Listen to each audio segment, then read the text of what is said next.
ardhi hiyo aliyokuwa akiishi na akahamia kwenye ardhi nyingine, basi njozi hiyo inatambua kuwa inakujulisha haya yafuatayo, kwamba utapatwa na umauti ikiwa wakati unaota njozi hiyo ulikuwa ni mgonjwa, hasa katika ulihama ardhi hiyo ambayo huijui, hasa kama ulihama ardhi hiyo hali ya kuwa ulikuwa huijui. Na kwa uwezo wake Allah tabaraka wa taala, inshallah Mwenyezi Mungu akuondolee mtihani huo na akuepushe na balaa litakaloweza kutokea. Lakini pia tunasema njozi ya kuota ardhi, nukta nyingine kwamba mtu pia kama mtu ataota usingizini akaiona ardhi imepasuka na akaota akatoka kijana katika mpasuko huo, yani akaona ardhi imepasuka, kisha baada ya kuwa imeshapasuka ardhi ile, pale palipopasuka akatoka kijana katika mpasuko ule, basi njozi hiyo inakujulisha ya kwamba kutatokea uadui mkubwa katika familia yako. Hiyo ni nukta moja miongoni mwa nukta za kuota ardhi.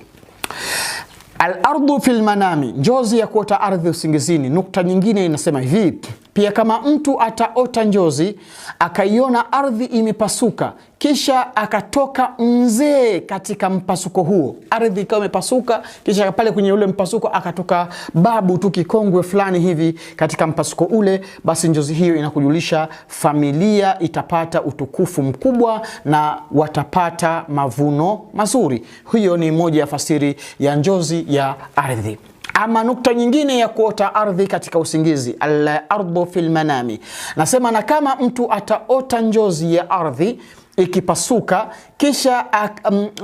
hapa kutokeza chochote katika mpasuko huo na wala hakujaingia chochote ndani yake katika huo mpasuo, basi njozi hiyo inakujulisha haya yafuatayo: patazushwa mambo mengi, mazusho ya shari kwako wewe, na Mwenyezi Mungu akulinde kwa mabala hayo yatakayoweza kwenda kuzushwa.